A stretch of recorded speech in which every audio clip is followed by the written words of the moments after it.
This is The Wire for 2100 Zulu, January 1st, 2025. Precedence is priority. Information cutoff is 2000. Bottom line up front. Vehicle ramming attack occurs at Bourbon Street celebrations in New Orleans. Multiple IEDs found. Vehicle explosion reported at Trump Tower in Las Vegas. Beginning with international events. Around the world, a G4 geomagnetic storm is currently underway, following two Earth-facing coronal mass ejections, or CMEs, observed a few days ago. Aurora, or northern lights, will be observed at more southern latitudes than normal, and various radio communications may be degraded over the next few days. On the home front, in New York, yesterday evening another shoving attack was carried out on the New York City subway system. A man approached a subway passenger from behind and intentionally shoved him onto the tracks mere seconds before a train arrived. Surveillance footage of the attack strongly indicates the attack was deliberately timed to coincide with the arrival of the train. The victim, who was crushed by the train, reportedly remains in critical condition. The assailant has been identified as Camille Hawkins, an individual known to police with an extensive criminal history. Analysts comment. Initially, the attacker was only charged with second-degree assault for this attack. However, due to public outrage, additional charges of attempted murder have been brought, due to the horrific and deliberate nature of the attack. In Louisiana, during New Year's celebrations last night, an assailant conducted a vehicle ramming attack on a crowd of people on Bourbon Street. After ramming his vehicle into the crowd, the assailant exited the vehicle and began the second phase of his attack, engaging two police officers with small arms. Two police officers were wounded in this engagement, both of which are reportedly hospitalized and in stable condition. At some point during this skirmish, the assailant was neutralized. Multiple improvised explosive devices, or IEDs, were found inside the vehicle after the incident. The FBI also stated that multiple IEDs were located and placed throughout the French Quarter, though none of these explosive devices successfully detonated during the attack. So far, 15 fatalities have been reported due to the attack and over 30 wounded.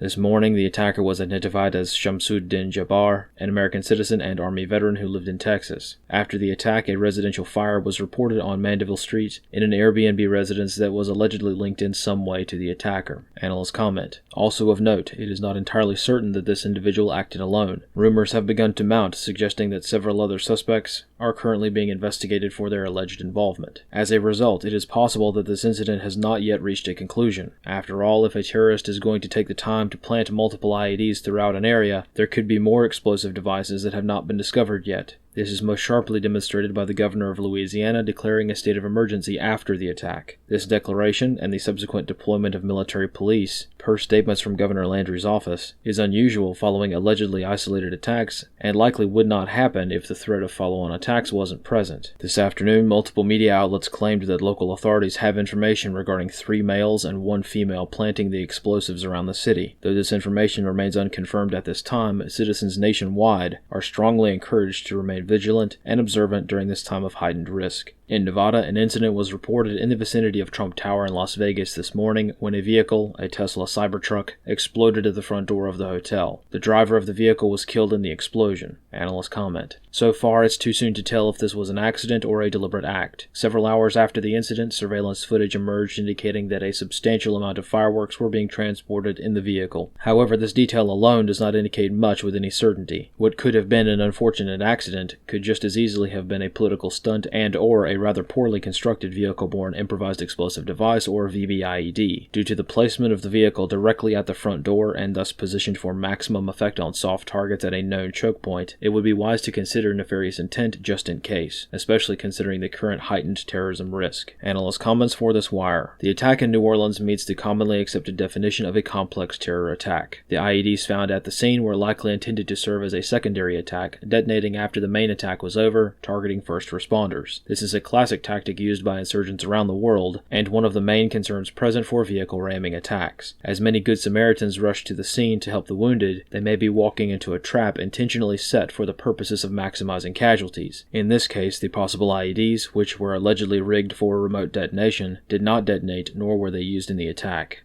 Locally, New Orleans Mayor LaToya Cantrell stated that the incident was a terror attack. However, in their first press briefing, the FBI spokesperson directly stated that the attack is not a terror attack, causing concerns among the public as to the trust and confidence placed in national counterterrorism agencies. Many hours later, in a text-only statement posted online, the FBI completely reversed their initial assessment and are now investigating this event as a terror attack. Even without knowing the specific motive, per the FBI, fear itself can be a motive, and ramming a vehicle containing explosives into a crowd of people certainly has that effect. Consequently, since this incident was very obviously a terror attack, pretending to not know the basics of counterterrorism doctrine from the past 50 years is disingenuous at best. Per the FBI's own definition, a terror attack is defined as, quote, the unlawful use of force and violence against persons or property to intimidate or coerce a government, the civilian population, or any segment thereof, in furtherance of political or social objectives, end quote. The semantics of this definition, while seemingly nitpicky, do matter. Even though the FBI rapidly reversed course and now is investigating this as an act of terrorism, this delay does matter. This is largely due to the investigative process. Declaring the incident to be a terror attack, or not declaring it to be so, changes the investigation process and the resources dedicated to it, in the critical moments when additional follow-on attacks may be imminent. Considering that this attack already meets the Department of Homeland Security's definition of a complex coordinated attack, or CCA, the FBI expressing hesitation in labeling the attack what it was has raised concerns. Namely, that if the FBI hesitates and struggles to define events that have already happened, this is not a good indicator of the FBI's ability to prevent future attacks from happening. Right now, many Americans are concerned that when a high-profile attack is conducted by a malign actor that may result in some level of political incorrectness, concealing details of the attack from the public doesn't help alleviate these concerns. While an FBI spokesperson was standing in front of a camera saying that it wasn't an act of terror,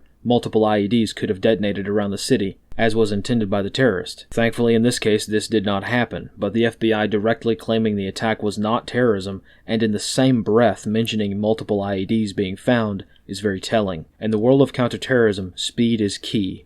So far, the FBI only acted with haste when it came to concealing the details of the attack that strongly indicate some level of probably Islamic-affiliated terrorism. Separately, the FBI dragging their feet during the initial hours of this investigation could have been deadly. This attack was already deliberate, complex, required prior planning, and probably more than just one person. This was not a random act of violence. In the world of counterterrorism, any time an element of deliberate planning is assessed to be a factor, even before the dust settles, resources should have sprung into action. In short, when one vehicle rams into a crowd, authorities should be considering the possibility that this is but the opening act of more attacks. In the heat of the moment, what looks to be only one vehicle attack may indeed be many more attacks in very short order, though in this case this thankfully has not happened yet. Federal agencies expressing hesitation during this crucial time is concerning. This hesitation was especially dangerous considering some of the details specific to the attack. For one, any vehicle ramming attack on a crowd of people gathered for a holiday celebration, and thus a high-risk event, is suspect, and is normally considered to be a terror attack in the early phases of the incident, just to be precautious. Similarly, the vehicle being driven by a man who appeared to be wearing a camouflage military uniform and tactical gear, and this man engaging police officers with small arms during the attack, this is generally assumed by everyone to not just be a random street crime. As has been demonstrated time and time again, insurgents around the world know